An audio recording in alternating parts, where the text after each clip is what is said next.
I want to welcome each and every one of you to this amazing presentation by Reverend Dr. Joyce Smith.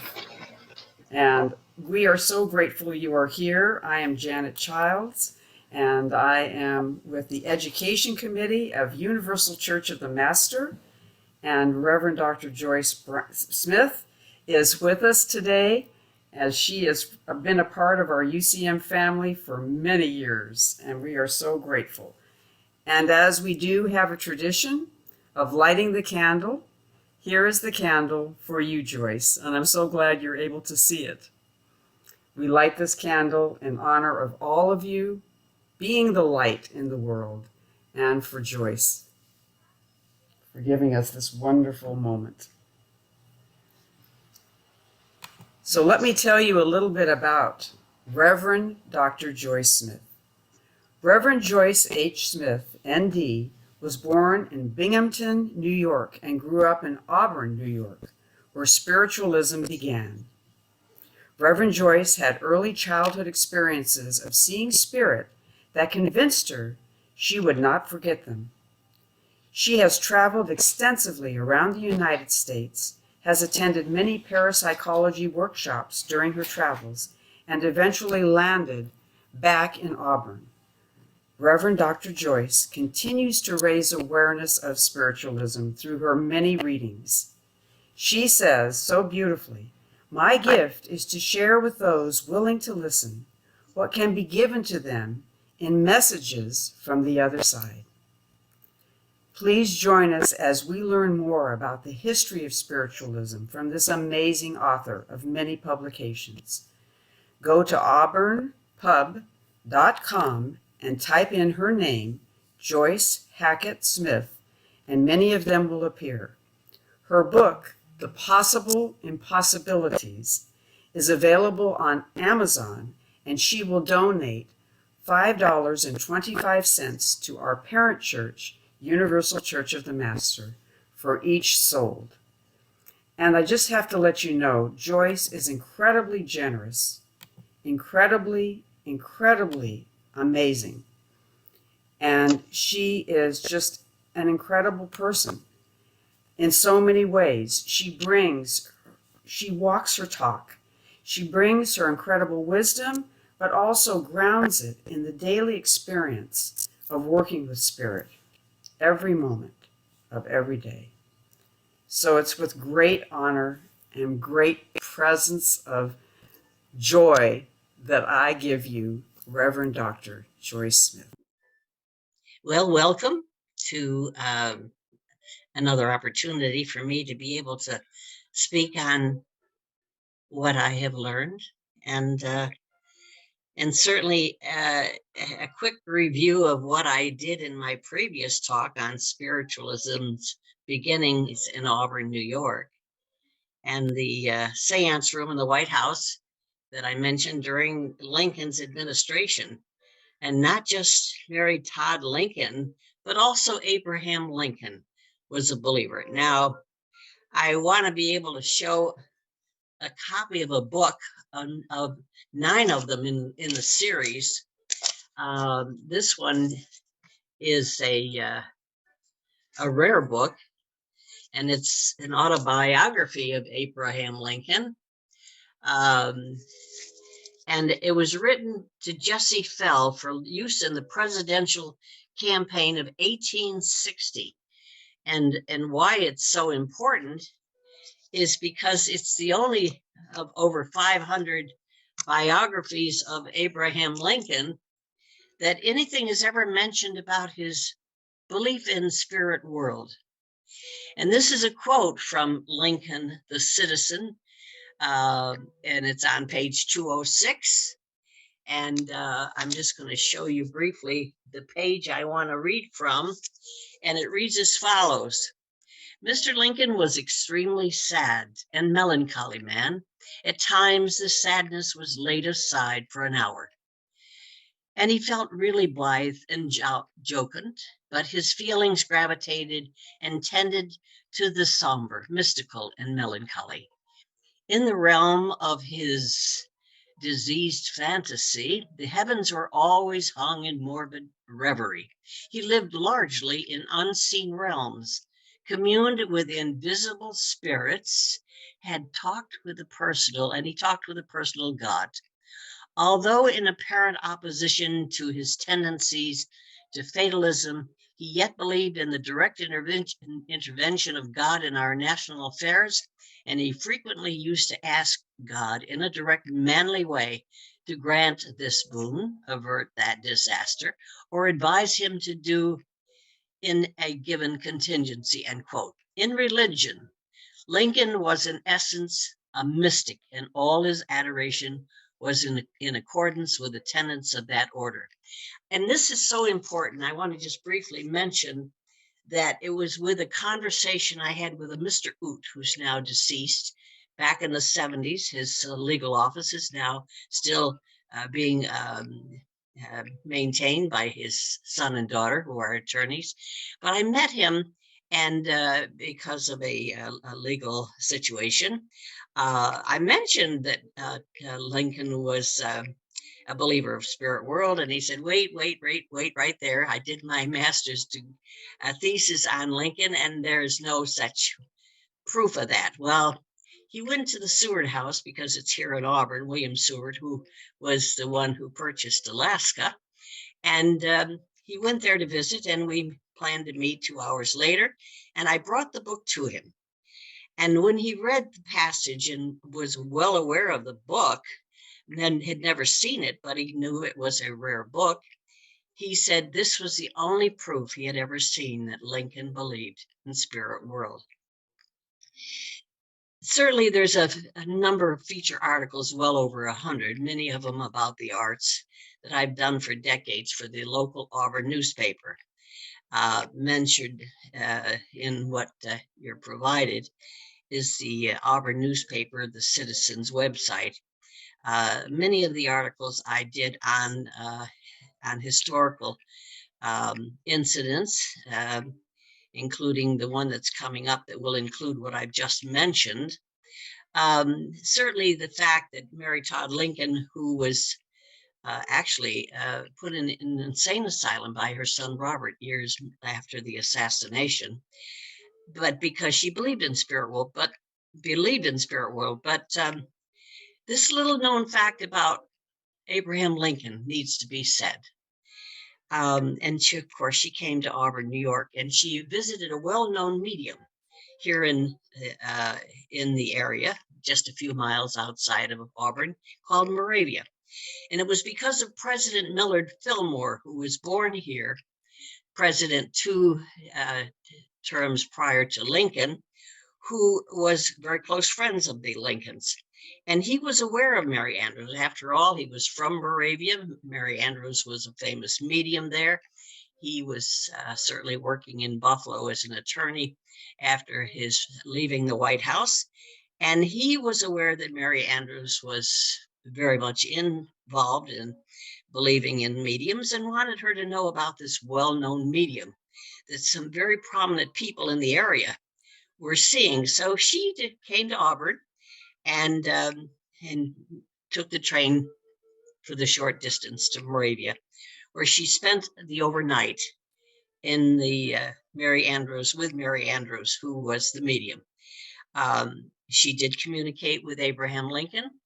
And of course, I mention this because it's an important piece of Auburn's history, and something that people need to be aware of, that the White House, which had a seance room, was not just occupied by Mary Andrews and the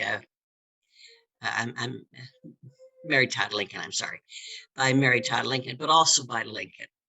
And so with Lincoln, we know without a doubt had a tremendous influence, and most Americans still consider him one of our greatest presidents. Certainly, there's many places in Washington, including the Washington, having the Lincoln Monument, where it's one of the most visited sites in Washington. Anyway, I want to talk briefly about the importance of of sound and frequencies and ley lines and things that have measurement. I mean, we've seen, many of us,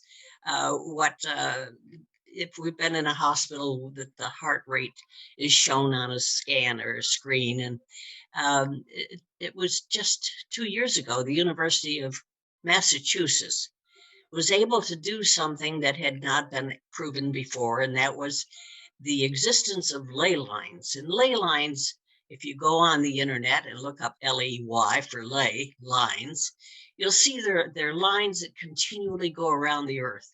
Well, the pyramids are built on them, so it's Stonehenge. And there are a number of places where more prominent places of where ley lines connect. And one, of course, is in Sonoma, Arizona. And people go there because of the healing and the qualities that for some centuries the Native Americans have considered a very special, holy place. Well, there's a number of intersections of ley lines at that point, and there are very few places around the world that several ley lines interconnect. Now, they can be measured, and that's what the University of Massachusetts did in 2019.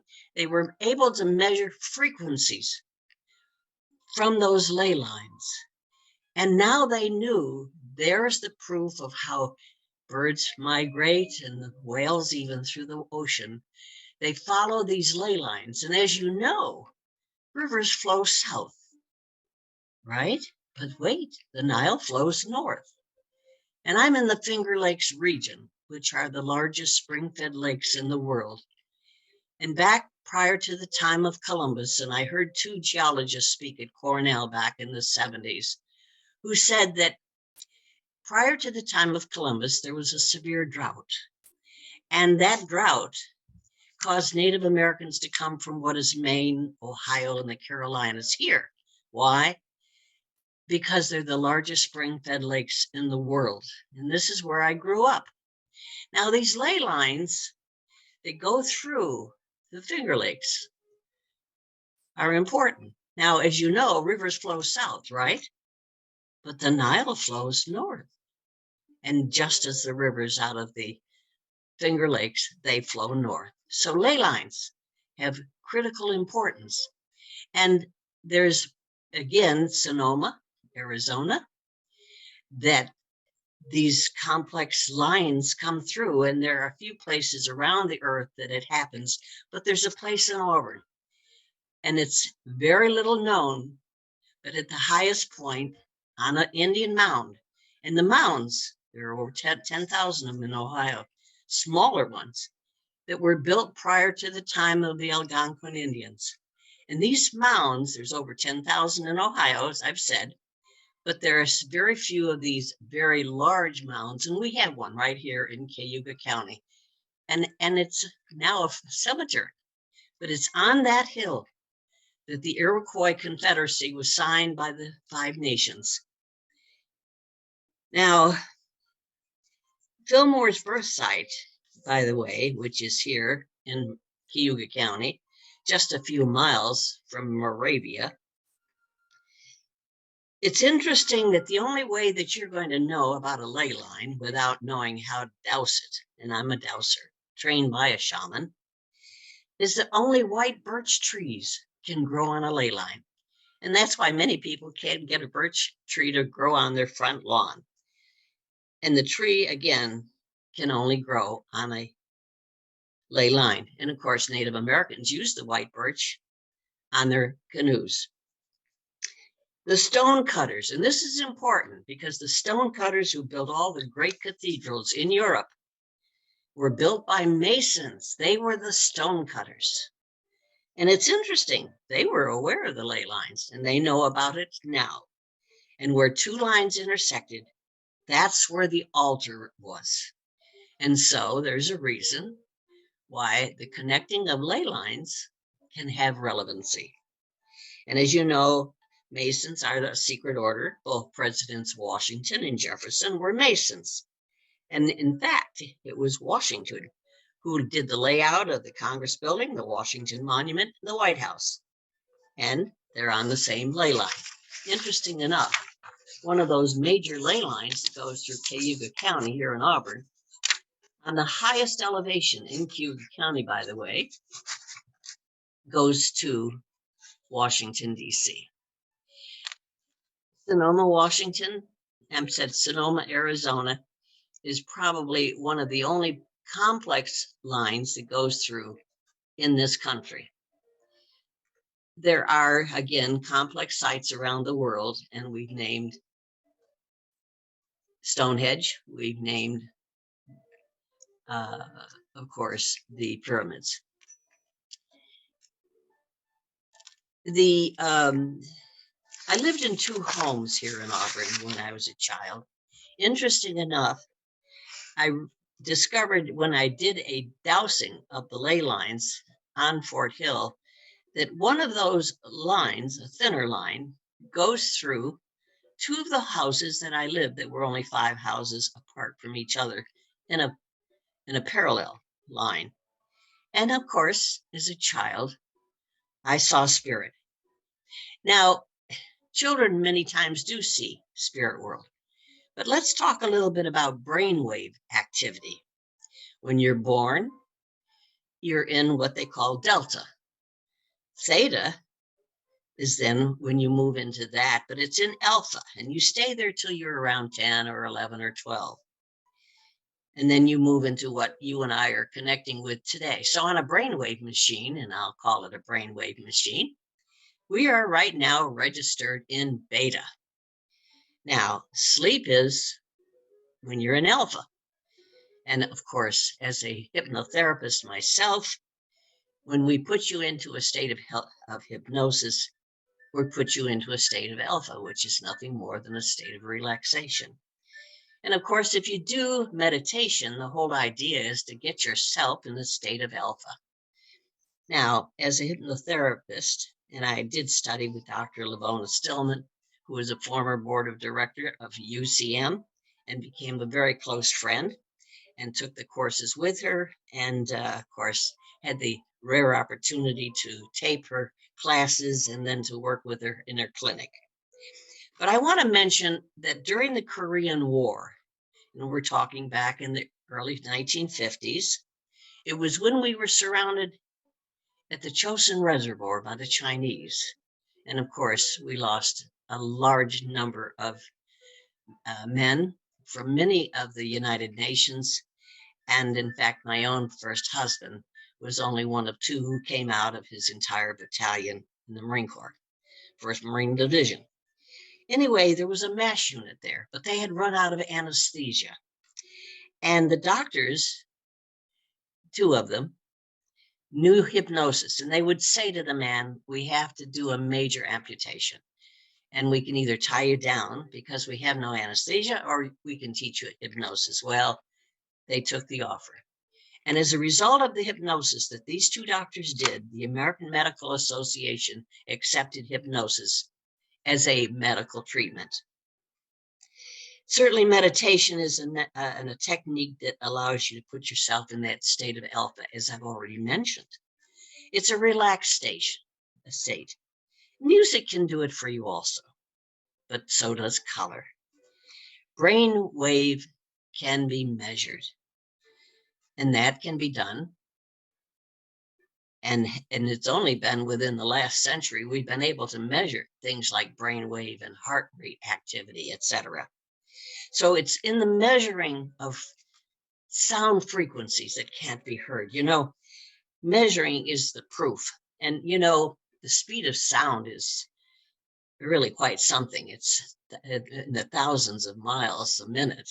And if you were to get in a spaceship and could live 100 lifetimes of 100 years each, traveling at the speed of light, even faster than sound, you still can't get to the end of the universe. Think about that. 100 lifetimes, 100 years each, traveling in a spaceship at the speed of sound or light, and can't get to the end of the universe. It's a pretty good sized place. Anyway, I want to talk about sound frequencies because I studied with a man by the name of Dr. Peter Guy Manners. I met him here in Auburn when he spoke at the college. He had also spoken at MIT and UCLA, but he made a little short trip here to meet with members of my parapsychology group. And this is where I met him and later met him again in England and started studying. He came to Boston where I completed my studies, and I'm one of less than 50 people who was able to get his course completed as a person who uses sound frequency for healing. Now, I want to talk briefly about it because UCM is going to have the rare opportunity to be able to allow members as well as guests to have access to the sound frequencies for healing. Now, the work of Dr. Hans Jenner in the early part of the century, it was Dr. Manners who worked with him. Dr. Manners had his medical doctor degree, but also a doctor of physics. And we have a wonderful tape on cymatics, which is sound frequencies.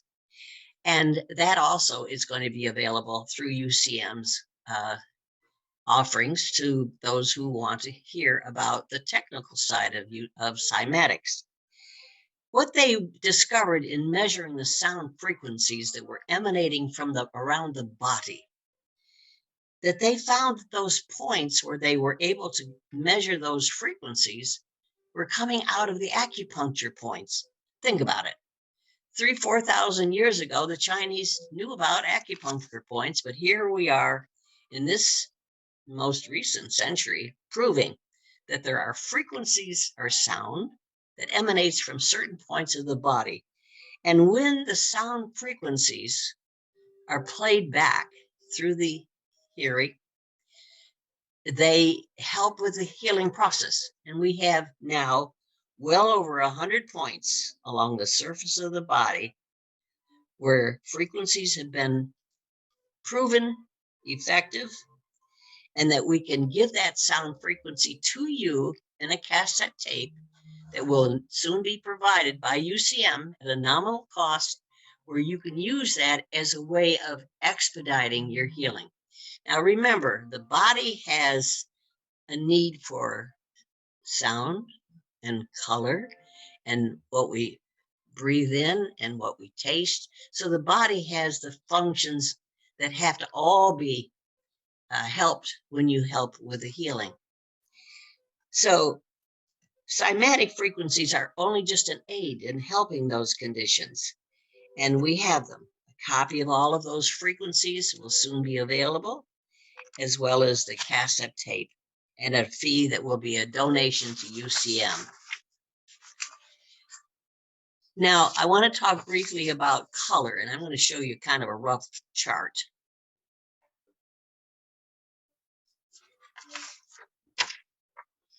Hopefully you can see that the endocrine system, which is along the body, starting with the pineal and the pituitary gland in the brain, as well as the thyroid, you see it, and then of course the thymus, and then we come on down to the adrenals, and then of course the ovaries and testes.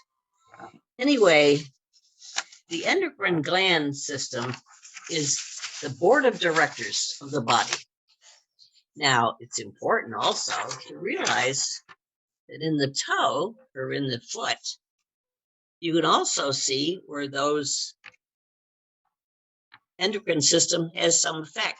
Now, I witnessed a Chinese medical doctor in a hospital back in the 70s before I knew any of this, and he checked his patient's feet and teeth. And that's how they determine where there's a problem in the body. So when you stub your toe, according to what's here, you might actually do a little bit of an upset on the pineal or the pituitary gland, which is in the brain. Well, we also know that its effect on its color on the endocrine system. Again, everything that affects healing through the eyes, through what we smell, what we taste and eat, what we hear. Okay, so the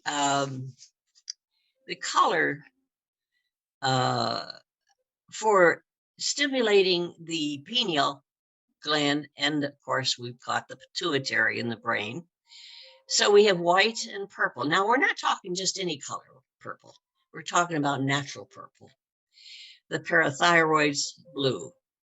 Green is, of course, the thymus, and yellow for the pancreas, and the adrenals, orange, and of course, the lower testes and ovaries are stimulated by red. You know, the man who wrote the book on color psychology, and I'm sorry, I'm having a senior moment remembering his name, but the name of the book is Color Psychology. He was the man who was instrumental in getting operating rooms to put the color of light green in the operating rooms, but he also was instrumental in the colors used in the United Nations building. But anyway, we know that natural colors are important to healing. And I recall a church that I have visited here in Auburn. It has stained glass windows, much, much older than the church.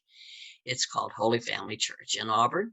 But the red in the glass was made with gold. And those stained glass windows actually came from Europe, from a very, very old church built back in the 1800s when gold was made with, red was made with gold, excuse me.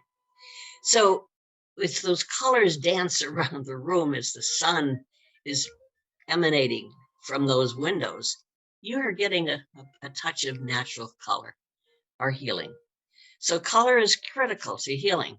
So when you start a healing process, it's not just what you're hearing, the sound frequency, the colors you need to see. Go out in nature. Doesn't that help sometimes just to quiet the monkey mind?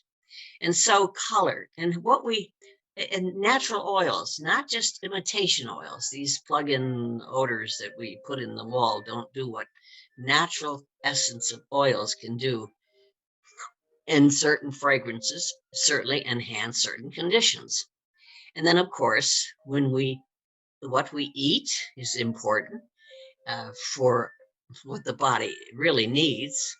And so, if you're going to do what you need to do to heal thine own self, do the things that are natural. And so, we certainly do need to go back to some of our homeopathy, and I'm a homeopathy doctor and have my doctorate in naturopathy.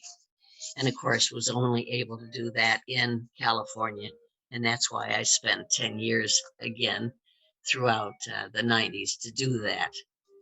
So the importance of, again, taking care of your feet, as the Chinese say, take care of your feet. It'll help take care of your body. But if there's a problem around the ankles, that's going to affect those lower endocrine. We're talking the ovaries and the testes. So take care of that area of the ankles.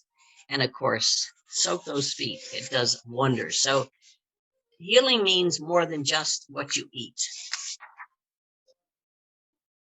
Again, I want to mention that the tape that UCM will soon have available for people who want to know more about the technical side of cymatics, that tape is going to be available. I want to mention also the book that I've done, which thanks to being able to do it on Amazon, I realized a little over $5 profit. But the possible possibilities, the book that I wrote, does give the benefit of the $5.25 back to UCM as my donation. But it certainly tells much more about what I'm talking about here today. And I know it's kind of a potpourri of things that I'm covering. But there are some examples also of some of the paranormal experiences I have had. I wasn't stoned. I wasn't a drinker. So as my teacher, Reverend May Merritt York, who since has passed, was the oldest living medium in the United States back in the 1970s when I started to study with her. And she was the one who introduced me to to UCM. And I've been affiliated with UCM since 1973. So it's been a long journey. And of course, um, it's something that I came into because of the over 1,600 denominations in this country alone, and the over 30,000 in the world. There's a lot to pick from, but the bottom line is we're all praying to the same God. And I remember Reverend May in her workshops covering so much of the material that was the basics of what we needed to learn for those of us who were uh, perhaps destined to become clergy.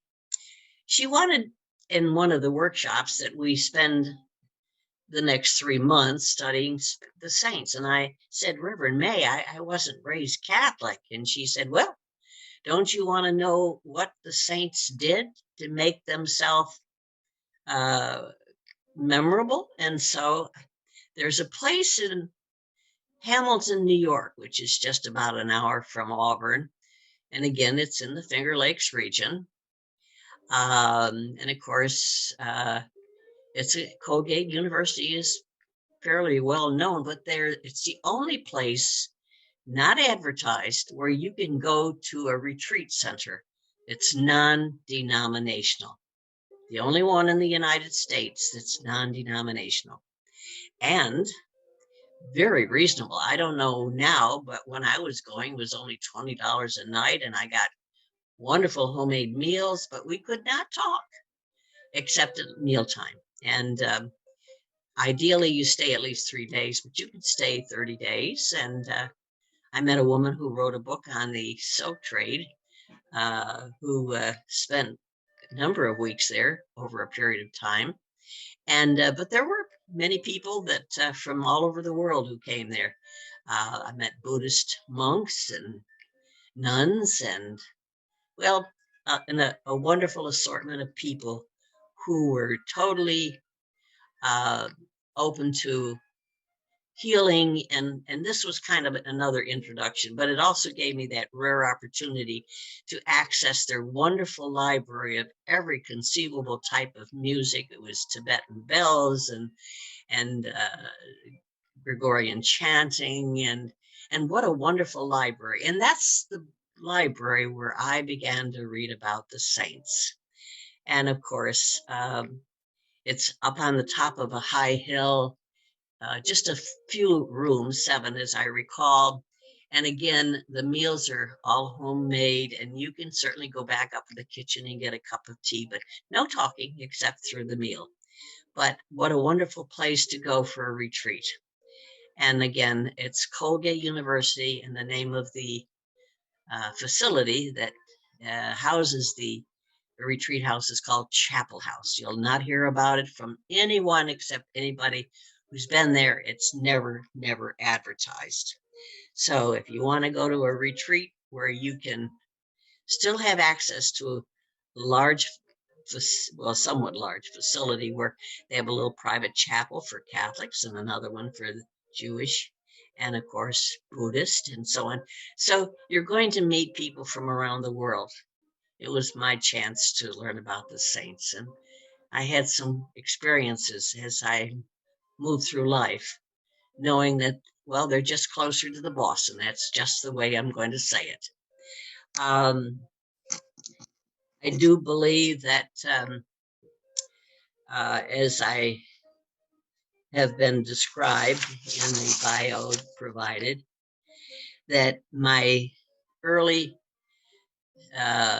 beginning of researching spiritualism, and it took me many years. And finally, with all of the documentation, and a lot of it was helped because of Spirit World. And again, as you're born through the channel of birthing, remember at the time of your demise, you will see a light. Go to the light. Allow yourself to go through that channel and be met by your guardian angel, if we can call the one that's kind of helping keep the list, checking it twice, sort of thing. And because you're not obstructed, you're allowed to do as you basically want to do is just remember there's a thing called karma, and it's a kind of a payback system.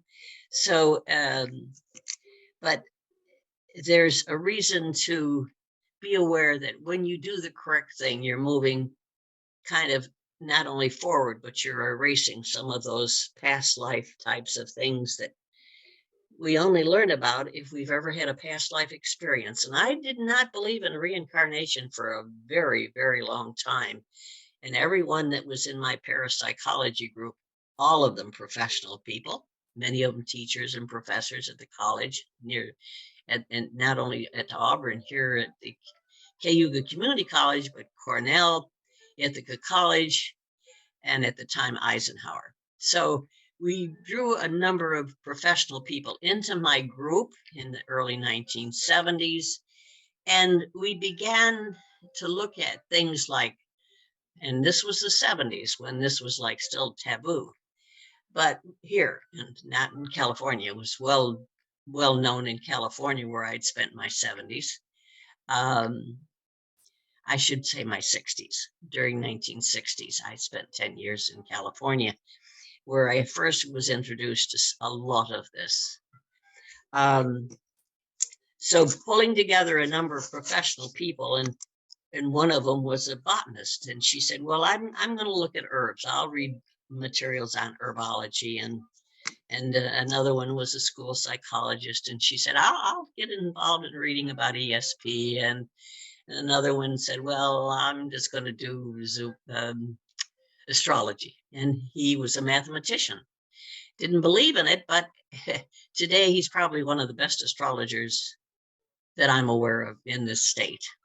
So people who decided based on their own backgrounds what line they would pursue, and we started reading. And we were reading books. And finally, we came up with a list of 50 books of the many hundred over the 2 years that many of these people read that were available at the time. Of course, there's such a wealth of good information now, but as a result of our attending seminars and having people come speak like Dr. Peter Guy Manners, we even had Dr.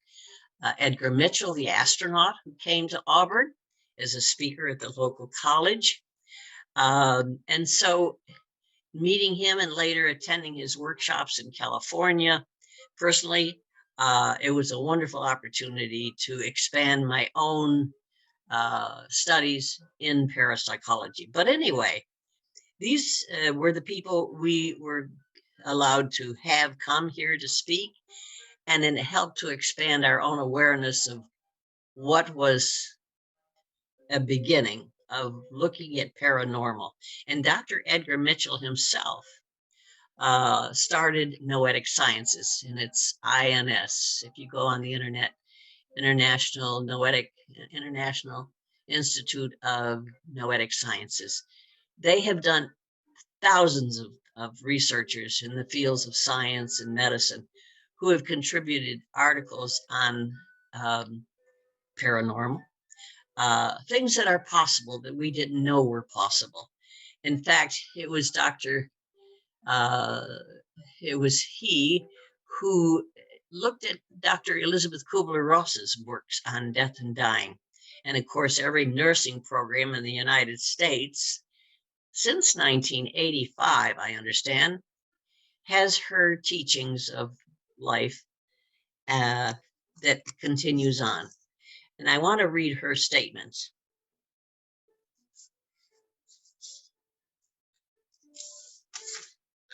Thank you.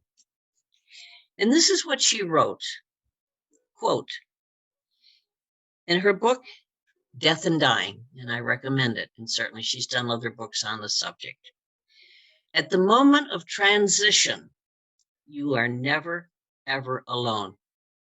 You're not alone right now, but you don't know it.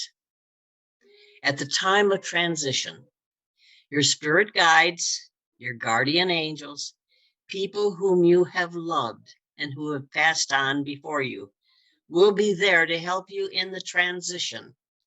We have verified this beyond any shadow of a doubt. And I say this as a scientist. And most of the time, it's a mother or a father, or a grandparent, or a child, if you lost a child. It is sometimes people that you didn't even know were on the other side, end quote. This is an important quote.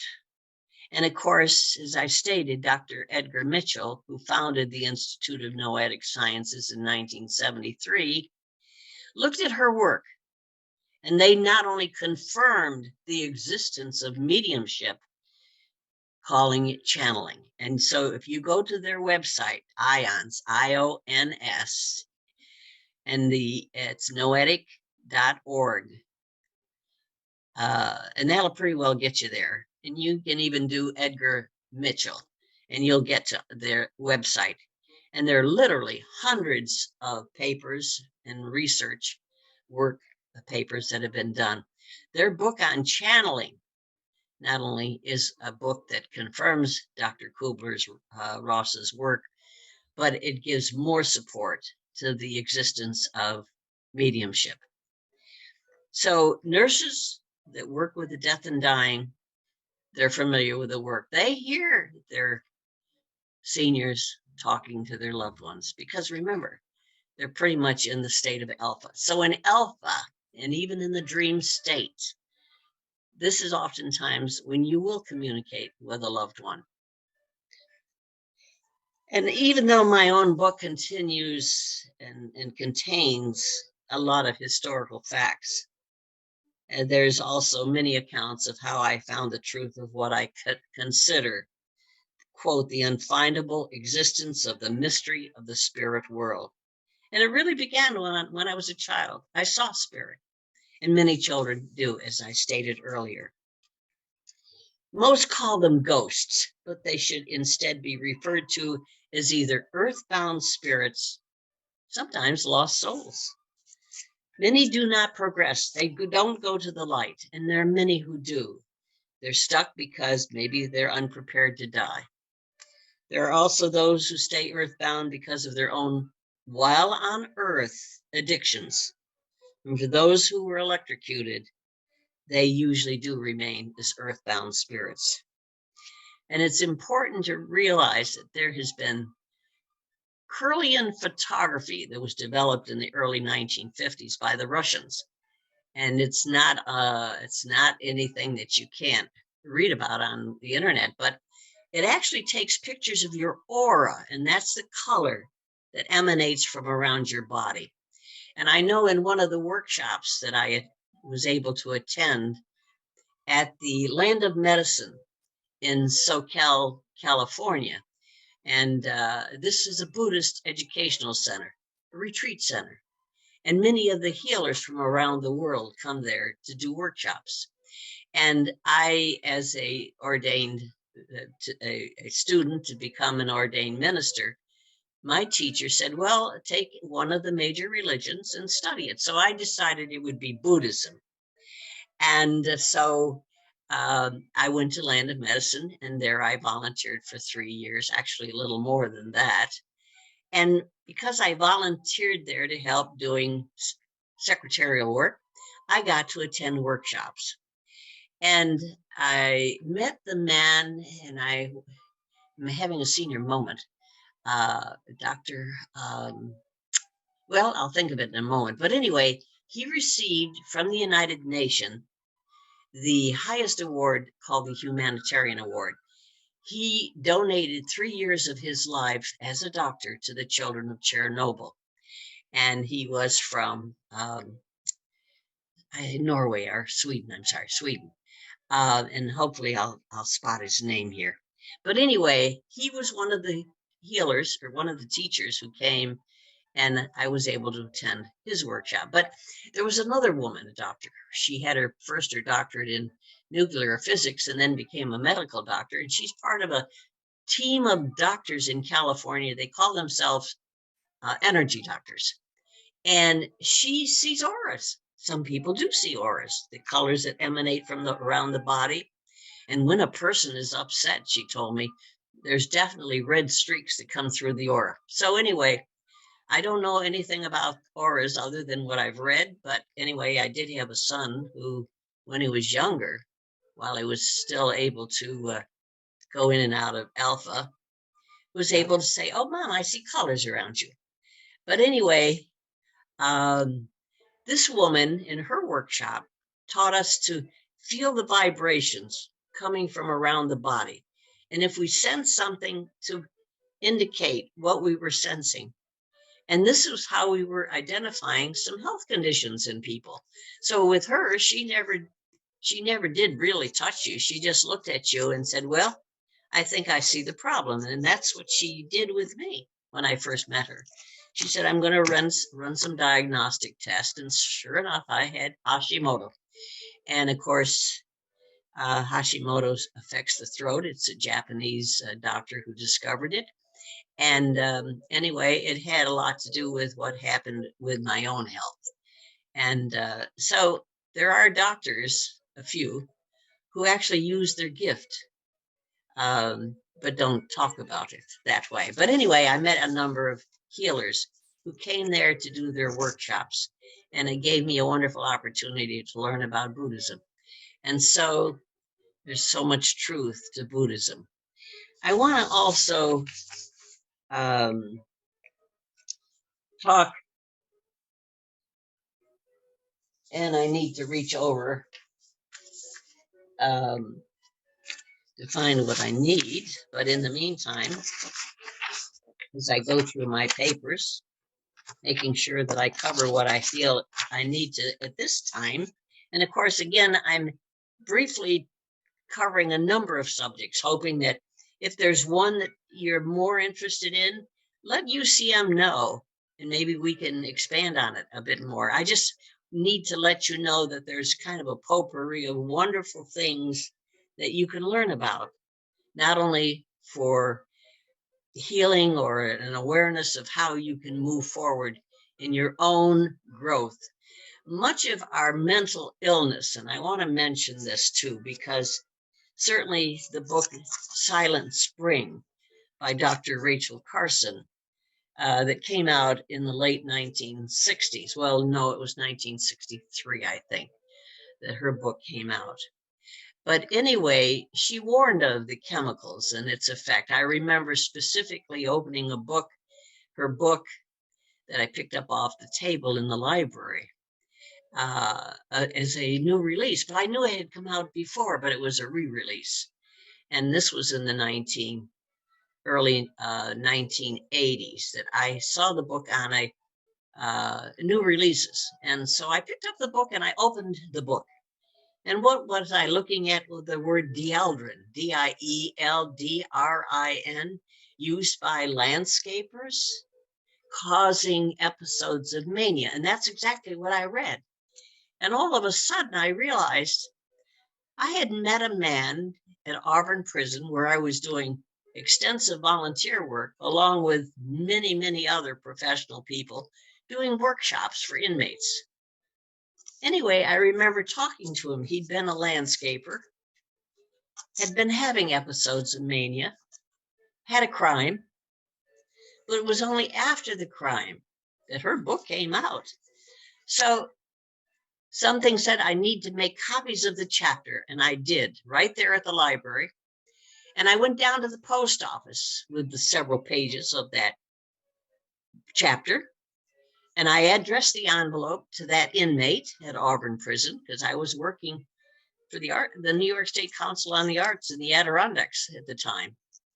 And I put the several pages together and asked for a stamped envelope, which the clerk at the post office gave me. And she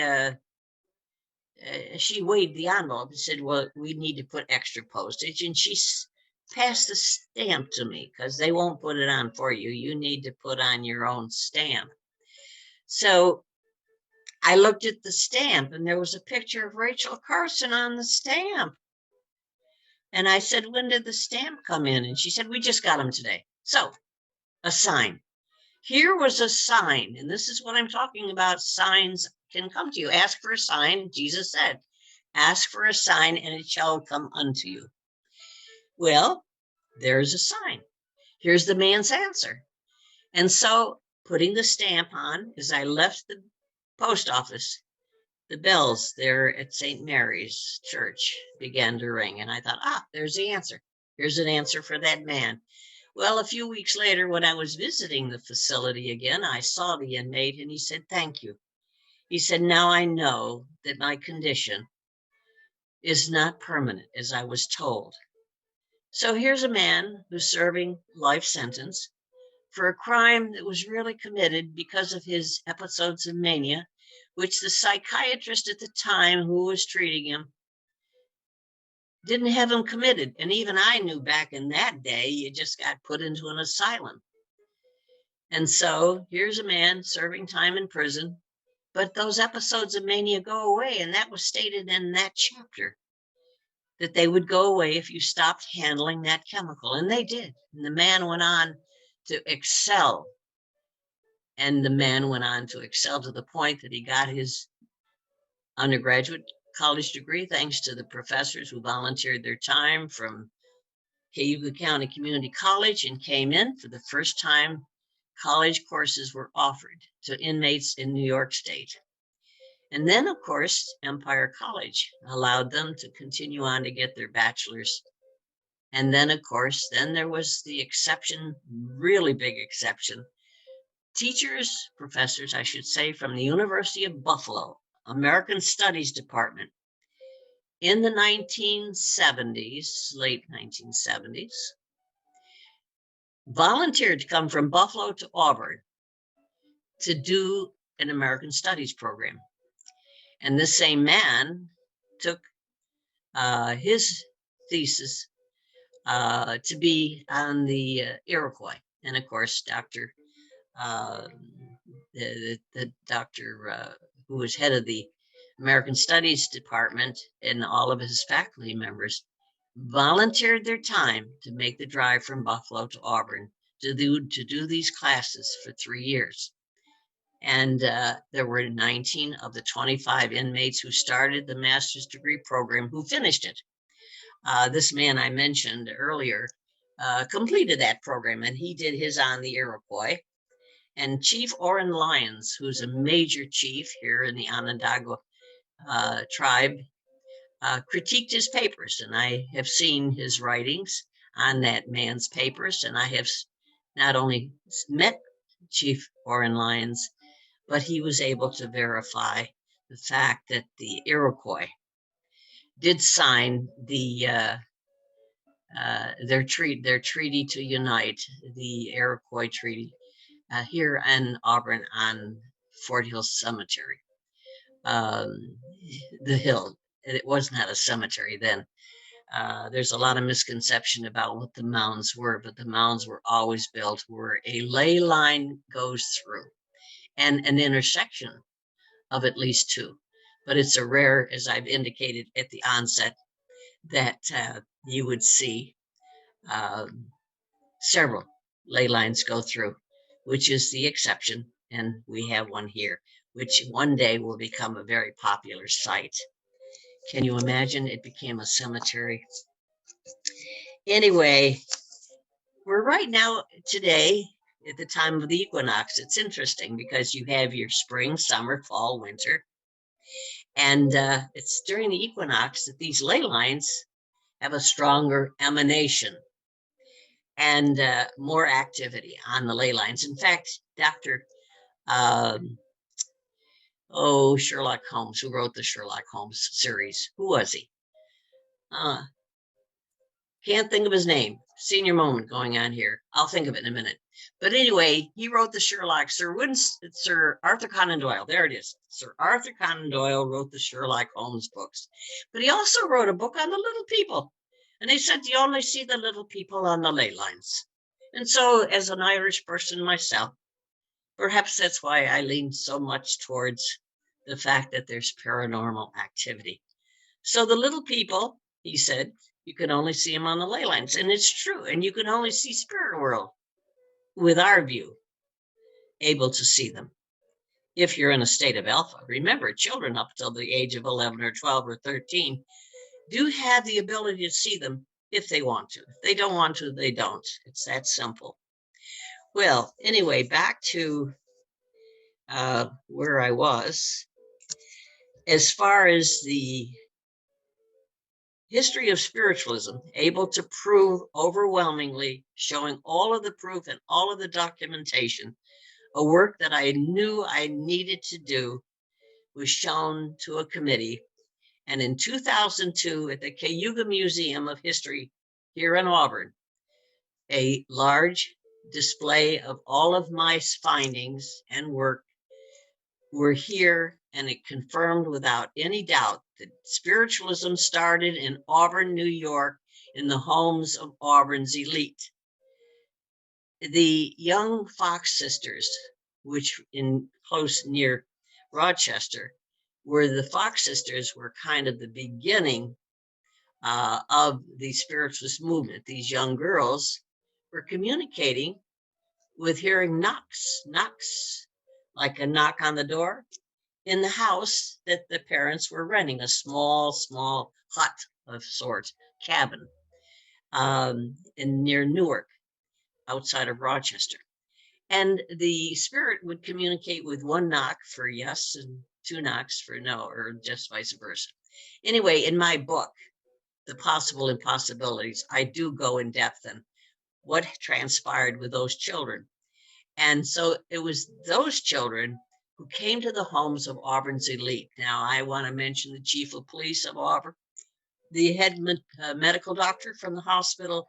People of that caliber were bringing the Fox sisters to, there were 4 homes in Auburn where these, and they met as the Auburn Circle, that's what they were called. And these young girls met with these people. And so they were called, they had a number of meetings over a number of years. So spiritualism really did start in Auburn, New York. And it's interesting that it's here that we now know there's a lot of emanation from ley lines that can cause not only some of the paranormal experiences that happen, not only here in Auburn, but throughout the Finger Lakes. Remember, the women's movement happened here, Shakers religion. There's one of those major ley lines that goes right through Fort Hill Cemetery, right up through the Hill Cumorah. And that's a major important part of the Mormon belief of what happened on the Hill Cumorah. So ley lines have had a major effect on the belief, our beliefs, and of course, some early changes in our history. I want to grab another paper here.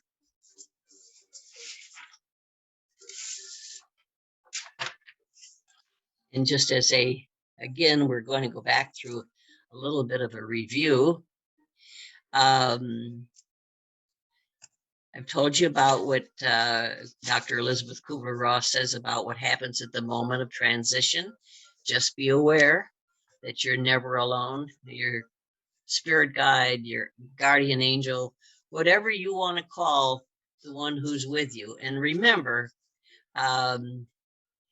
they are not there to interfere with what direction you want to go.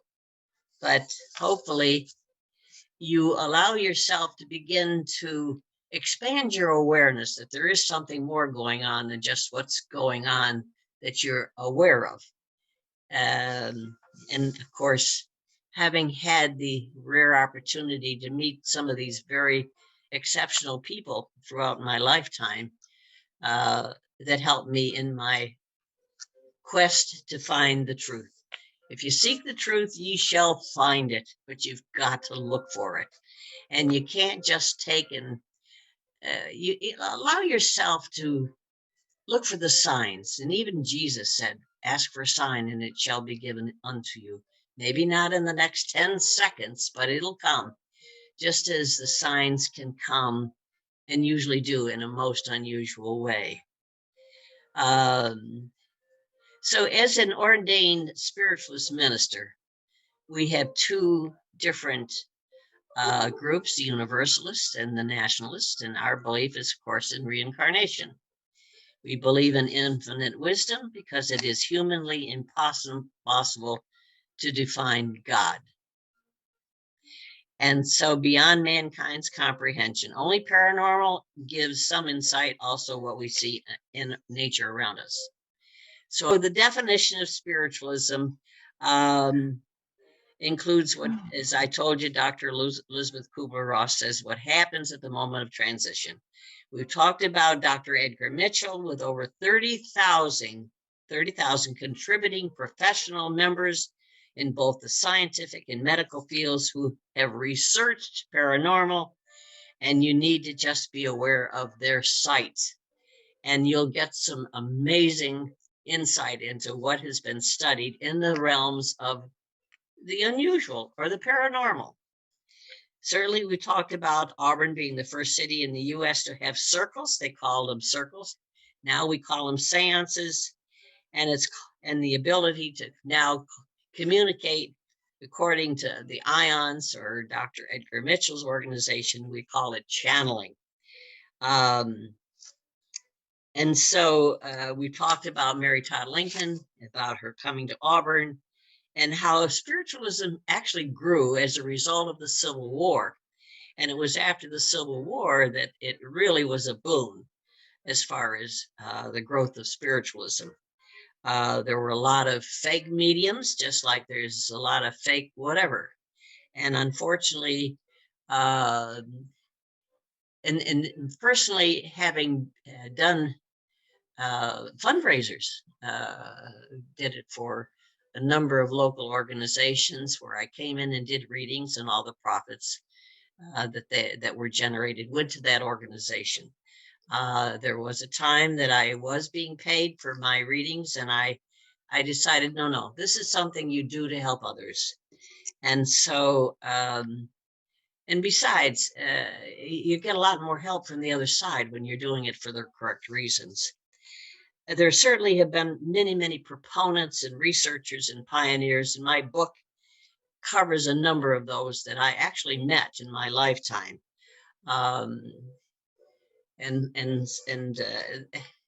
They go back to Sir Arthur Conan Doyle and his work.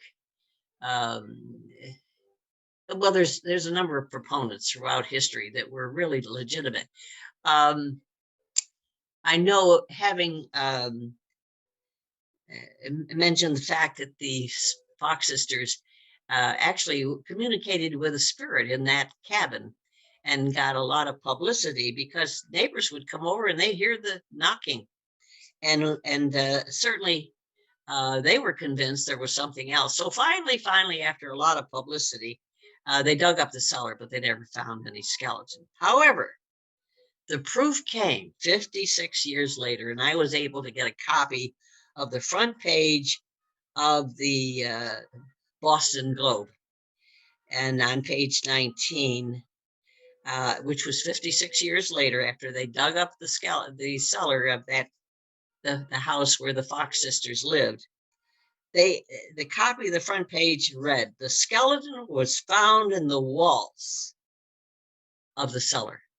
Therefore, one has to wonder what the significant difference might have been if the discovery had been made back at that time. So, didn't find it in the cellar at the time, but 56 years later, and in that display in the Cayuga Museum of History, I had a front page copy of the Boston Globe and showed also page 19, the page where it reads, "The skeleton was found in the walls of the cellar." So there was proof. So the exhibit at the museum opened on January 13, 2002, focused on the history of spiritualism, and that's all mentioned in my book. And then there was a second exhibit focused on President Fillmore, who later, as I said, became aware of Abraham Lincoln having the seance room and helping Mary Todd Lincoln to meet Mary Andrews, the medium, who resided in Moravia. I was affiliated with the Historical Society in Moravia for a number of years in the 90s and through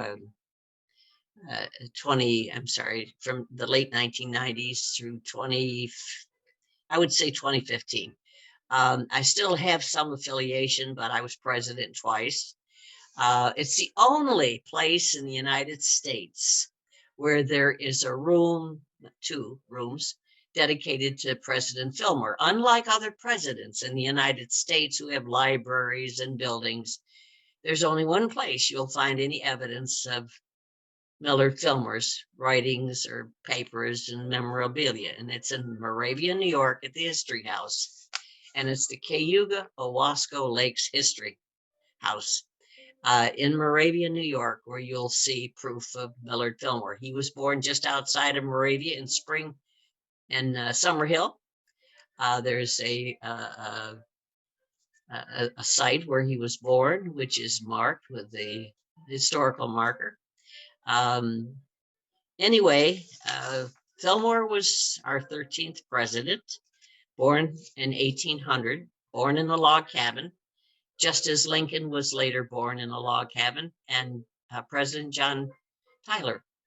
So that we had 3 presidents that were born in log cabins who were very poor. And by the way, the actual tilting table that Mary Andrews used to sit at and do her readings, and where Mary Todd Lincoln sat also, is on exhibit there in the historical building in Moravia, the Society building. I actually did a play, and it was called My Circles, and it was written based on what a correspondent from the Chicago Times, who came to Moravia in November 1874. And he came to Moravia to debunk the abilities of medium Mary Andrews, but what he saw and heard convinced him otherwise. He actually saw paranormal things happening, and the Chicago Times article was also reprinted in the Moravia Register. And we actually had an actual newspaper on the exhibit of the visit. He saw many, attended a number of seances, and was convinced there's something to it, but didn't come there being certainly wasn't convinced there was anything to it, and was there to debunk it.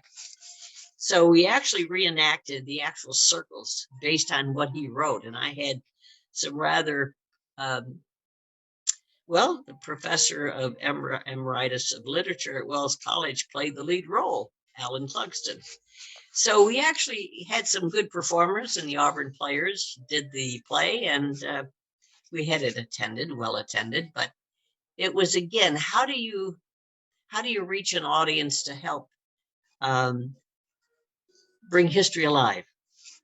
We talk now also about the ley lines and their importance, and even more so, the fact that one of the very rare complex lines comes through Auburn, New York, through a mound built, which is now the highest elevation in Auburn, New York.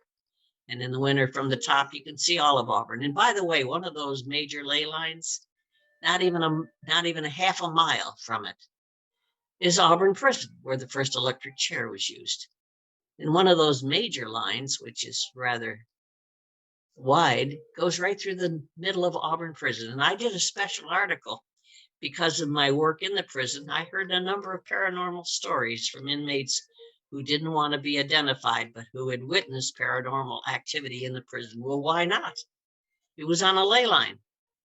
And sometimes when you're just laying there and you're just not thinking about anything, you'll slip into a state of alpha. And with your eyes open, you might see something.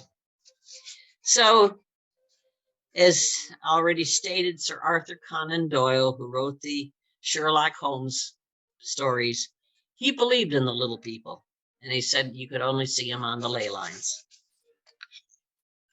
And so intuition is proof of what can be called paranormal.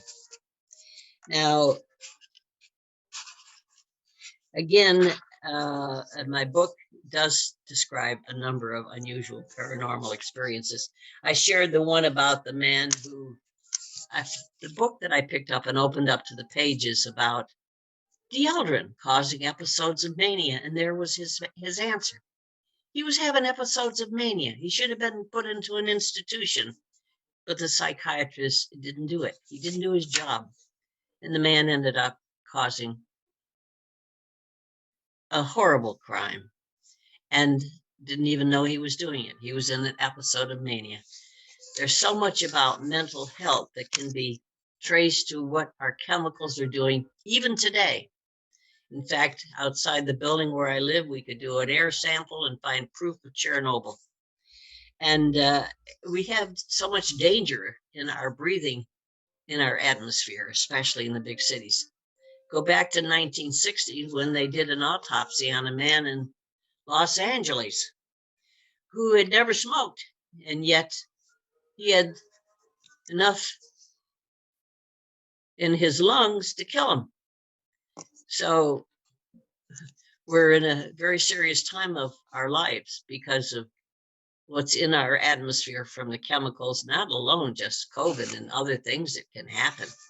So it's important to know what we're eating and what we're drinking and what we're seeing, and try to be more focused on what is more important, but important in our growth. So it was the trans mediums who changed the social fabric of this country. People questioned the mainstream in many, many ways. And the spiritualist movement freed women to speak up finally in public during that time and was responsible for helping end slavery. So we've talked about the fact that I grew up in Auburn. I was born in Binghamton, but came here when I was just a baby. And I want to continue to raise awareness of spiritualism, and my gift, of course, sharing with those willing to listen. And thank you for your time today, and what be given to them in messages from the other side. And yes, many, many times I picked up on messages that came through. And I know, having done it as a fundraiser for organizations, those messages came through so much easier because I was doing it to help others. And I remember one man coming in late to one of the readings as a fundraiser for the Fillmore site. And he came through the room, and he sat down, and I said, "You've got a folded $5 bill in your wallet." And he said, "Well, yeah, I do." And I said, "Could you show the public or the people here?" And he opened up his wallet and he showed it. And I said, "And I know the reason I do. I know the reason you're late coming to the meeting." I said, "You were going through your collection of cards, your baseball cards." And he said, "Yes, and that is indeed what I was doing." So never know what's going to come through on these readings. If you want to know the history of spiritualism, it's in my book. If you want to know about some of these paranormal experiences that I've had, they're in the book. But you want to know about some of these people that are unusual, who donate their time to teach on healing, some of those proponents and speakers and that I've met and know about, they're worth knowing about too. We've talked about really the ley lines and the importance of what we're able now to measure, whether it's colors that emanate from our bodies when we're upset. The colors are distorted. People who can see auras, again, I don't see them, but meeting a medical doctor who saw them, and that's how she was able to see conditions that she was able to send for the lab results or whatever, to be able to say, "Oh, there is that condition," but to teach us in a workshop how to feel, and not the body itself, but above the body, 6 inches, 4 to 6 inches, where you began to feel something changing. Sometimes you just have to allow yourself to totally go into alpha and be able to pick up what is possible. All things are possible, saith the Lord. And so we've talked about brainwave activity, the importance of it, how meditation is important, quiet the monkey mind, music. And maybe you can hear in the background, I have some, there's, certain musicians Their work benefits certain parts of the body. Beethoven's work is very good for the heart. Color, natural color. We all love to see a rainbow, and that's natural color. You get a little blurb of healing in that moment. Brainwave activity we know can be measured. It's proving activity. In the work of Dr. Hans Jenner in the 1920s, 30s, and Dr. Peter Guy Manners, meeting him and working with him and proving that frequencies come from the body, which are the points of acupuncture. And so the importance of the board of directors, the pituitary, the pineal gland, the adrenals, the thyroid, and so on. Why, when any one of them is not functioning right, it's going to affect whatever else in the body that those organs or the endocrine system affects.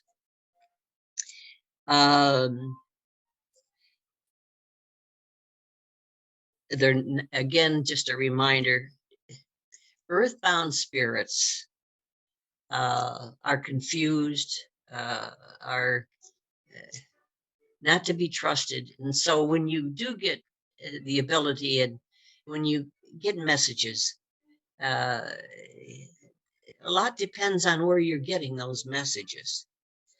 And there is help for those on the other side that are stuck. People who have addictions have that tendency, as I said, to be stuck. So my investigating of the paranormal and my finding proof of it is certainly included in many of my stories.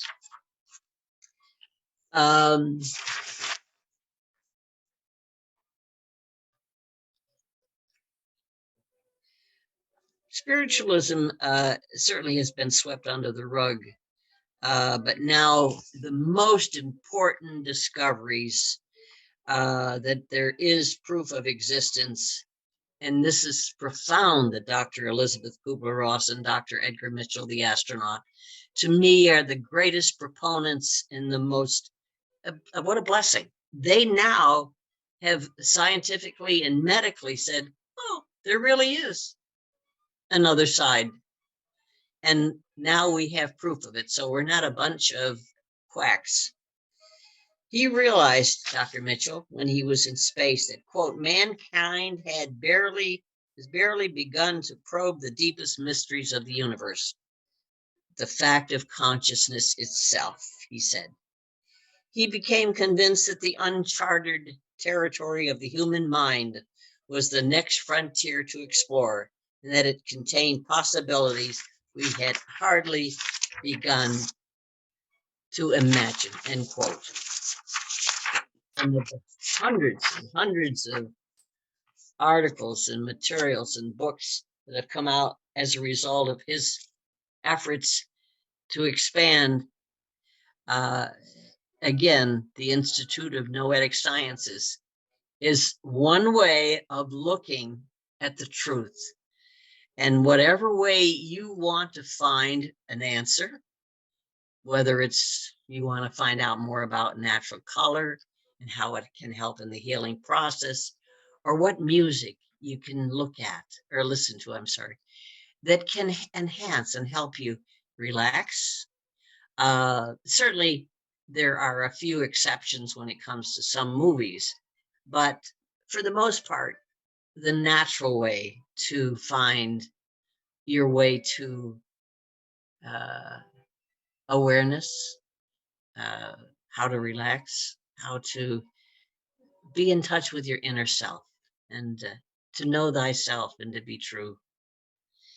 And again, thank goodness to Dr. Kubler-Ross's work, because all the nurses since 1985 know about her work, and they know that those seniors that are in the ends of life are communicating with their loved ones. Remember, you're never alone. And you're not alone right now, but you just don't know it. Your spirit guides, your guardian angels, people whom you've loved and who have passed on before you. They're going to help you with your transition. And in the Greek church, I think it's 30 days. They believe you're around. You're going to witness what's said at your funeral. The truth will be made known unto you. And those are Jesus' words. And you will know what people thought about you. Be there at your own funeral. You're going to be around to witness the truth, because the truth is going to be made known unto you. So it's wake up time. And if you are going to need help when you reach the other side, you're going to get the help. Don't worry. This is no final chapter. You're going to go on and on and on and on, because we've been here before, and past life, having had a past life experience, didn't believe in reincarnation. But in my last chapter, I tell about meeting someone who I met in this lifetime, and why I had to meet that person in this lifetime. You will meet your loved ones, maybe not in the subsequent lifetime, but you guys are going to meet again and again. And it's all about getting things correct and, erase and clean up and fix things and move on. Remember, this universe is no small part of it. We talked about how many lifetimes you could live and still not get to the end of it. I kind of sometimes kid about God's trying to get away from us. I mean, it's such a big universe, but that's not so.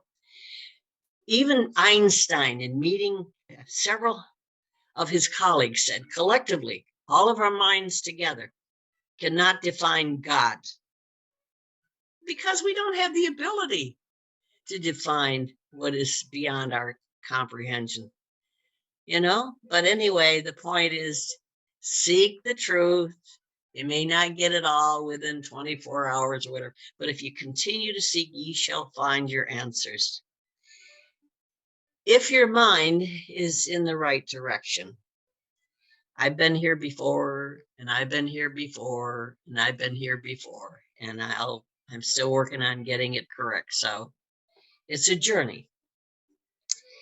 In accounts, I found the truth, I have found, and I consider the unfindable existence of the mystery of the spirit world, and I am so ever thankful.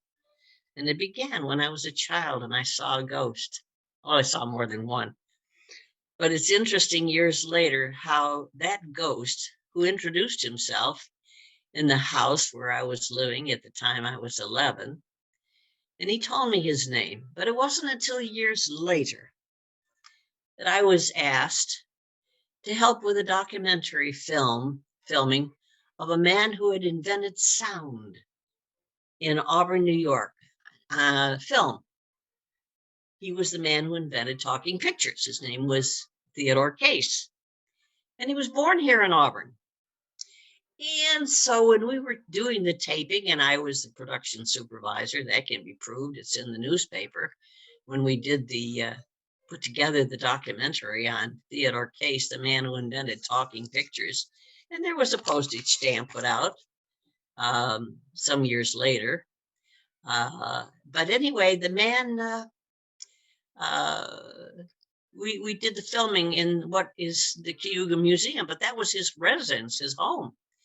His father was a chemistry teacher at Cornell. In the backyard of the building, there's a big laboratory where he did his work on developing sound on tape. Anyway, when we were doing the filming of the tape, I was talking to the man who got the part of Theodore Case. He was someone in the Auburn Players, and I was a member of the group, and I got members of the Auburn Players that were going to play the parts for the documentary. I said to him how much he knew about Theodore Case, and he said, I know a lot about Theodore Case. And I said, well, and we began to talk more about the history. This was in the beginning of my learning about Theodore Case. And in the process of talking, he said to me, Joyce, where did you ever live beside where you live now? And I said, well, I lived in 9 Elizabeth Street in Auburn, around the corner from where I lived at the time. And he said, Theodore Case was married in that house. And I said, oh, wow. Well, maybe that's why he came back to the very house that he was aware of. So no wonder Theodore Case was visiting the very house he married his wife in. So you see, you never know how a perchance meeting of someone in your attic when you're 11 years old and knowing it was a spirit, why that man introduced himself to me. And then later, I'm working on the documentary film about the very man who I met in the attic. So you never know how things are going to come around to where you're going to have the chance to find out, why did I meet that man in my attic, who I later worked on the documentary film. But here's something else I'll add. The man who did the directing of the play, of the movie documentary, he said to me, how would you start this documentary if you were the director of this play? So I said, can we get in the car and go up on the top of the highest elevation in Auburn, New York, which is up at the top of the Indian Mound? And he said, okay. And we did. And I pulled up into the very highest point of the cemetery. And I parked my car and I said, this is the Case plot. And we walked over to where Theodore Case's grave was in stone. And I said, it's a clear day and we can see right down to the door of the museum, which was his home. And I would have Ted Case at the beginning of the movie walk out the door, zoom in from the cemetery, seeing the grave, and then zoom in down to the front door. And that's how they started the movie. They showed his grave and then zoom down to the front door of the Cayuga Museum, which was his home. Well, his parents' home, actually. So it's kind of interesting because I got to know the director a bit, and he told me he was the first gay who performed in a movie in Hollywood. And I said, well, what do you mean? He said, well, I was the model. I had the job of being the model for the person doing the drawing of the witch in Snow White. So the man who is the director for this documentary, his first job in Hollywood was to model for cartoonists.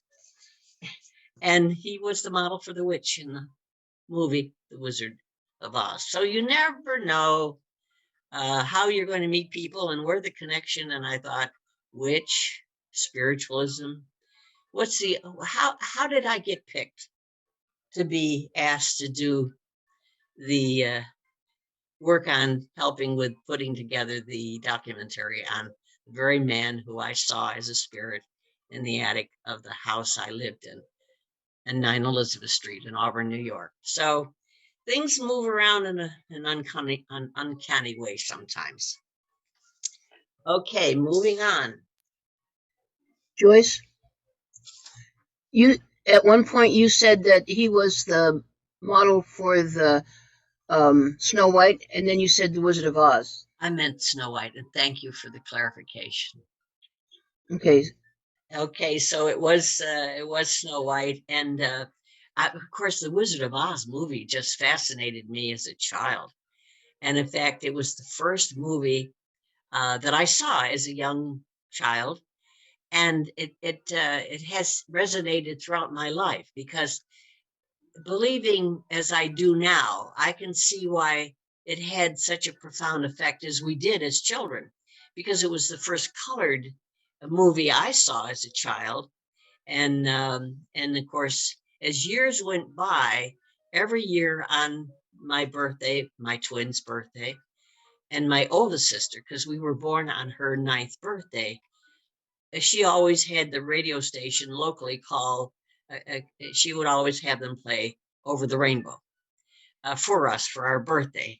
So I remember a few years ago on my birthday, I came in the door and turned on the TV, and what was starting? And it was on my birthday.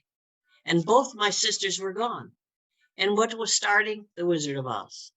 So I could tell you about a lot of coincidences. No, the fact that things are reminders. And I remember one time on my birthday, waking up early the morning of my birthday, and it was, well, I went to bed about 9, but I woke up at 11, 24 minutes after 11. That was the date I was born, November 24th. So just a coincidence of things, and just little ones and big ones throughout my life have made me aware that pay attention to the signs. We so often miss them. And so I want to move on to another piece of documentation about a vortex. And I want to talk again briefly about Sonoma, Arizona, because it has such a huge drawing. Sonoma has long been regarded as a place both sacred and powerful. And again, goes back to the Native Americans. It is a cathedral without walls. It is Stonehenge not yet assembled. People travel from all across the globe to experience the mysterious cosmic forces that are said to emanate from the red rocks. They come in search of the vortexes. And the article on what is a vortex, and you can go on the internet, what is a vortex, and you'll see more extensive. And it certainly is thought to be, they call it swirling centers of energy that are conducive to healing, meditation, self-exploration. And these are places where the earth seems especially alive with energy. And many people feel inspired, recharged, or uplifted after visiting Sonoma. And we have an identical situation right here that has yet to be realized.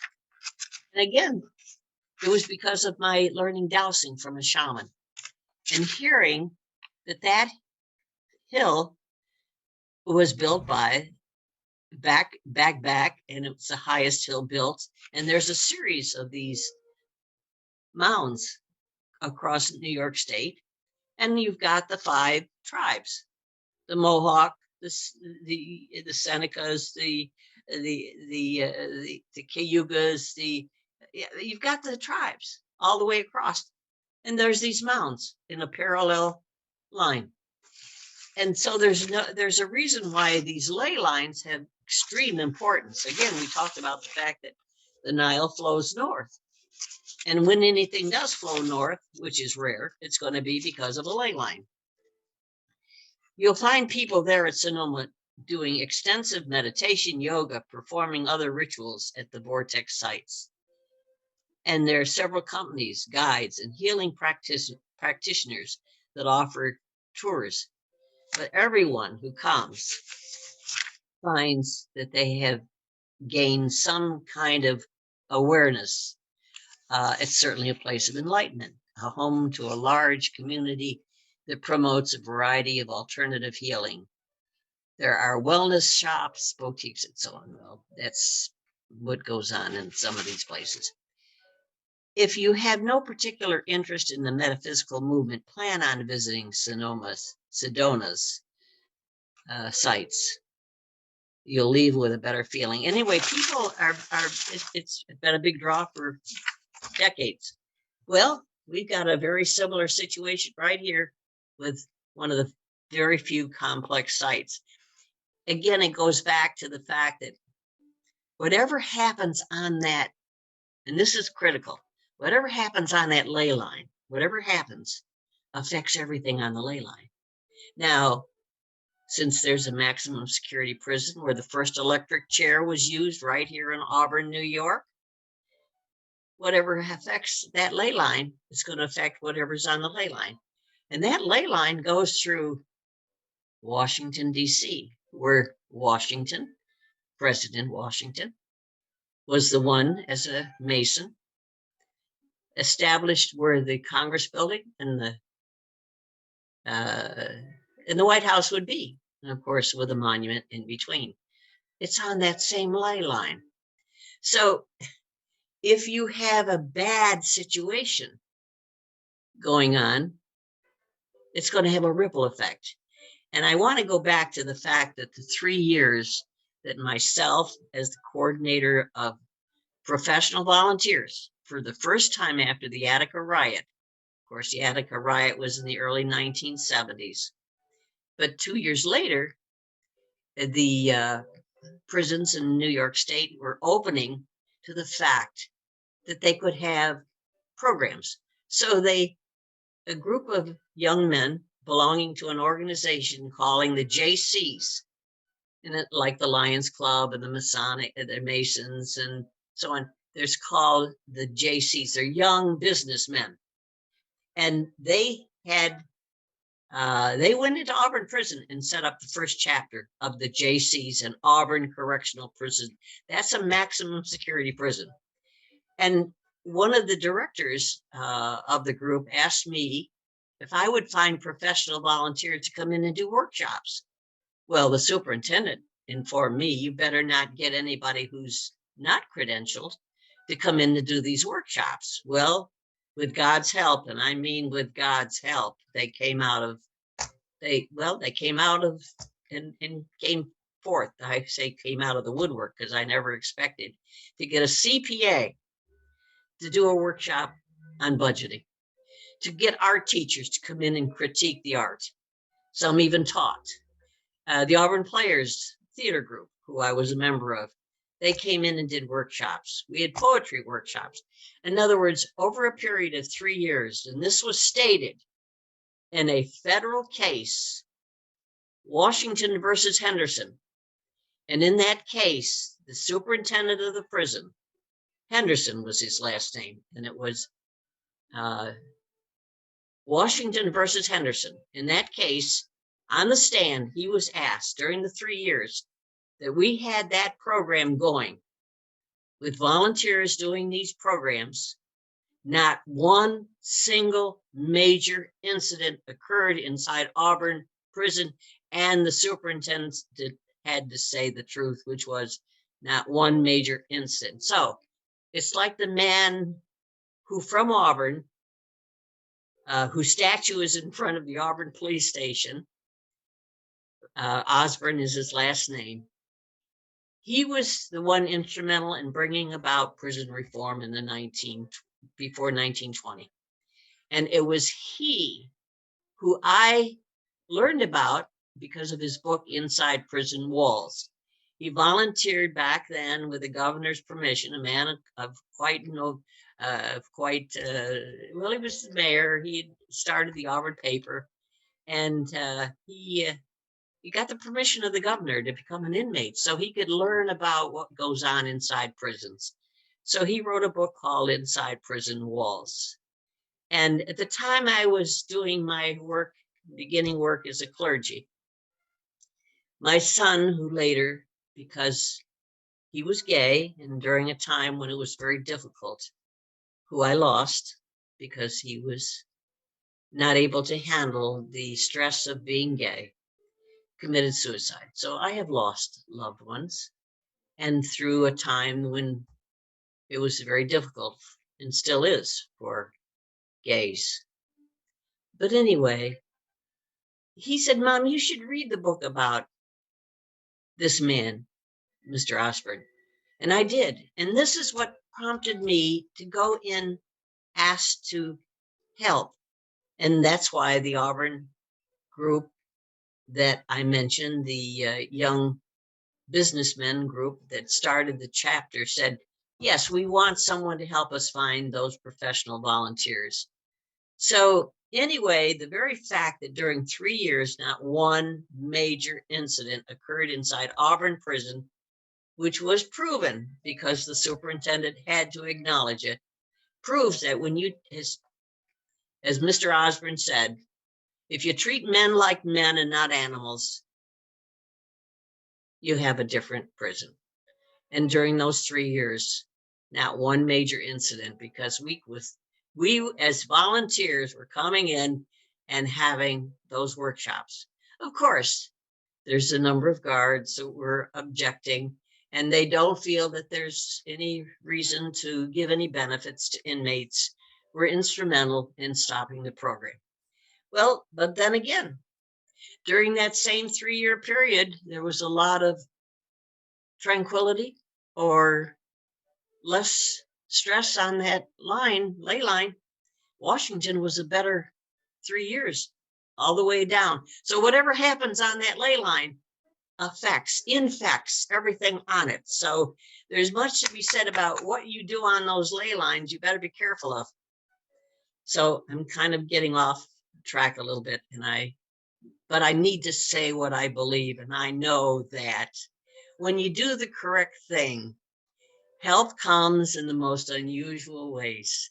And for those people who came to help me, bless them, because it did so much good for those inmates. And the president of the Key Bank at the time, who was was a former priest, I went to him and said, I need art materials. And could you donate the money for them? He said, we'll get the art materials. And so 30 of those inmates in those art classes did the most elaborate artwork for a bicentennial year. And the Key Bank had a display of that art material, those 50 pieces of art, in their largest bank in Syracuse, New York. The exhibit was profound. And one of the paintings, or I'm sorry, one of the ink drawings of Dr. King, there's a picture I have in my catalog of the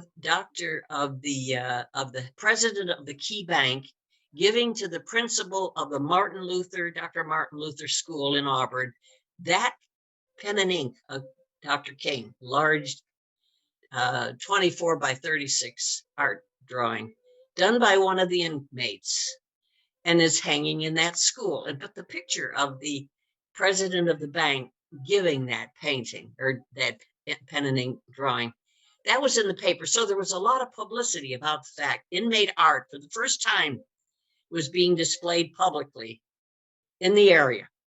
But of course, the art program was also let go because we had an assemblyman who said, well, part of the money that these inmates are generating from the sale of their work, which was very inexpensive to buy, I got the first exhibit of inmate art out into the public for the first time ever in New York State.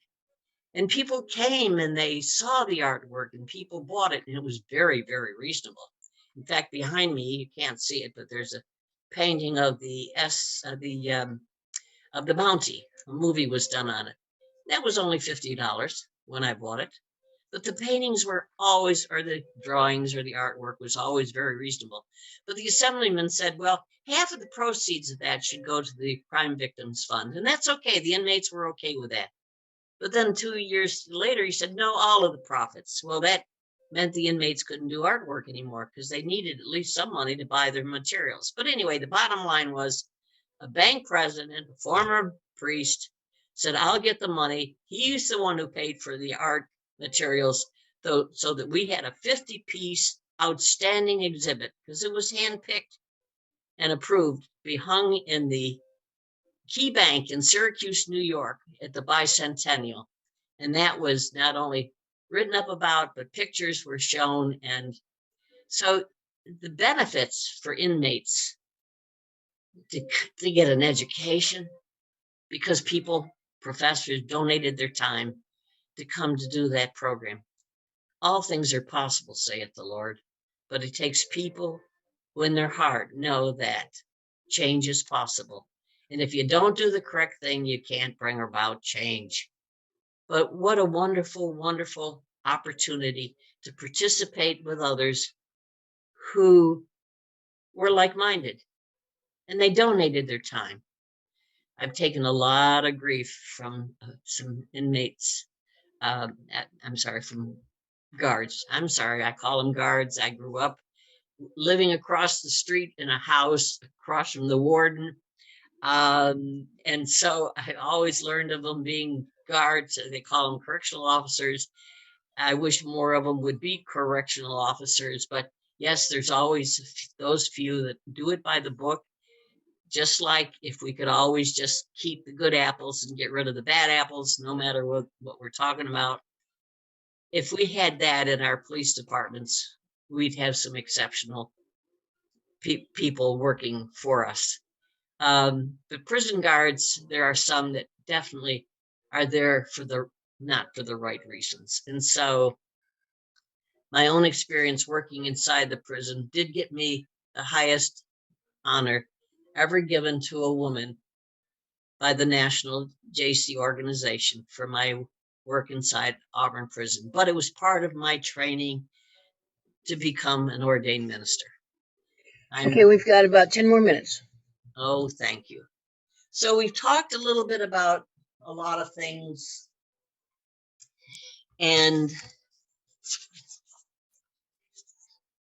also want to mention the fact that I was on the board back early on in Freeville, where there is a spiritualist camp. Lilydale is in New York. I also did readings from the pulpit, did readings there. I found there's always a few exceptions. There's some good mediums there. For the most part, I found that they were the exceptions to the rule, if they were good. Or I'm just personally, it was in the late 1960s that the attendance at Freeville continued to decline, but Lilydale is in the southwestern part of New York, just southwest of Buffalo, about an hour. And it's an active campground, and they see about 20,000 visitors. So I've been there, done demonstrations. I've done a couple of lectures, been a guest medium. They've had guest speakers that included Dr. Wayne Dyer, Dr. Deepak Chopra has gone there. But there's a lot of history right here in Cayuga County of spiritualism. And I only touched a little bit about it in my talk the last time. But one thing I want to end with again, one of those interesting signs. Back in the 70s, I used to do drawings for one of the writers from one of the Syracuse papers who did historical articles. And he would always have me take maybe little lithograph drawings and do them in a bigger scale so it could accompany his articles. Well, he used to kid me terribly. He'd see me across the street and he'd go, woo, woo, woo, and embarrassed me many times because I believed in spirit world. Well, anyway, I had told him that I'd understood Mary Todd Lincoln had come to Auburn, and he said, Joyce, you don't know anything about history. And he's a history buff, and he's written a number of credible history books over the past couple of decades and well recognized as one of the best historians in our area. Well, after I did the drawing of the old National Hotel, which has since been torn down, he then pursued to do some work on the research. And he called me one night late and he said, you're not going to guess whose signature I just saw in the old National Hotel register. And he was doing the research on the hotel. Sure enough, there's Mary Todd Lincoln's signature. So there again, she did come to Auburn. He found the proof. But had I not done that drawing, we might not have done the story. But anyway, over the years, you get your answers in the most unusual way. And that's why I say, ask for a sign, it'll come to you. And again, very well-known people, Joseph Rhodes, Buchanan, a scientist from Kentucky, he coined the term psychometry as meaning the measuring of the soul. Judge John Worth Edmonds, well-known judge, head of the New York State Legislature, who met with Mary Andrews in Moravia, who told President Fillmore about this very well-known medium in Moravia. So it was certainly Sir Arthur Conan Doyle's books, and the history of spiritualism is still available. He's done a number of books, well, 3 of them anyway. The New Revelation and the Vital Message, on a big believer of spiritualism. So throughout, and I mentioned the fact of some of these remarkable people who in our past history were instrumental in raising awareness of spirit world. So in conclusion, Various forms of communicating with discarnate spirits of the recently deceased have been observed in communities around the world, but the purpose of such communication and the understanding of the nature of spirit existence varies considerably. Modern spiritualists point to the ancient accounts of spirit contact in the Bible, and it mentions certainly places in the Bible where it's mentioned. Certainly the Civil War, as I mentioned earlier, was the beginning of the actual National Spiritualist Association. And it's certainly inspired the rise of the discipline of psychic research to examine the claims. And so today, with the great, wonderful help of Dr. Peter Guy, of Dr. Edgar Mitchell and Dr. Elizabeth Kubler-Ross, we've got the proof that it really does exist. And so we're thankful that we now can be accepted, sort of, and that I am thankful to be a part of UCM. I'm glad I donated many, many hours out there when I was out there doing my graduate work and worked in the office and met some of these very deeply caring people who do believe that we can help one another. And that's what it's really all about. Do unto others as you would have them do unto you. It's just that simple. And you know what? I'm not perfect, but then again, got to work at it. Just keep on keeping on. And thank you for the opportunity to meet with you today and talk to you, and take advantage of doing some of your homework. Gee, with the internet, it's wonderful that you can look up a word and look for the truth. Seek the truth, and it shall be made known unto you. But, you know, don't just swallow the easy stuff. Lies are easier to believe than the truth. So ask for a sign that it is the truth. And let your guide and your guides. And if you want to study the saints, it's a good idea too, because boy, a lot of them suffered some awful consequences. But you know what? Just keep on keeping on. Keep that pail handy, bail the boat, and hey, one step at a time. I'm almost 88 years old. I've been at this for many, many years, and I am so thankful to my first teacher, Reverend May Merritt York, who was the oldest living medium at the time. And she said, Joyce, you can do it. And despite the hard times, we all get them. Some of us get a little bit more of a kick than others, but you know what? It's okay, because no great mariner, she said, ever became a sea captain, sailing the smooth oceans. And by golly, she's right. You got to keep on keeping on. Just keep the pail handy. Thank you, and God bless all of you. Well, thank you so much, Reverend Dr. Joyce Smith, and we appreciate your contribution to our Tuesday night lectures, and that was an awesome learning experience. Thank you so much for all you've done for UCM and for the world of spiritualism. Thank you. Every little bit helps. Every little bit drops in the bucket. Okay, so I'm going to end this saying here, and gosh, I just can't thank you enough for your wisdom. It's okay. Take care now. Yep. Stay safe. With love. Thank you. Bye-bye. Bye-bye. So this is just acknowledging the synthesis of amazing information that you brought to us, Joyce. I mean, it was incredible. Incredible. And I'm amazed that you're still awake and you're here with us.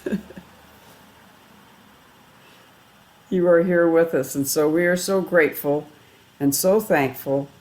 And thank you, Corky, if you are still on with us.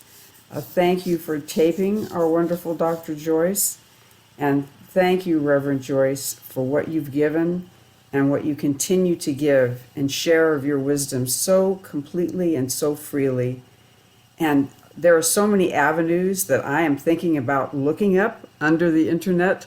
You brought us light, sound, mediumship, history, vibration, meditation, hypnosis, the synthesis of all that we can bring to come to a deeper awareness. So thank you it's so just much. It's really just a matter of keep on looking, and seeking ye shall find. We are so grateful.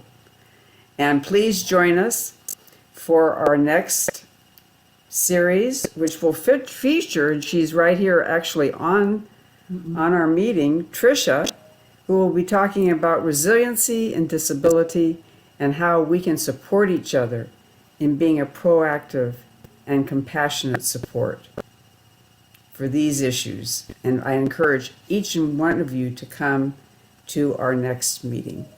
Thank you. Realize that you can support UCM. We would love your donations, and more importantly, we would love your presence and your wisdom as well. Thank you all. Take care and have a wonderful evening, and let your light shine.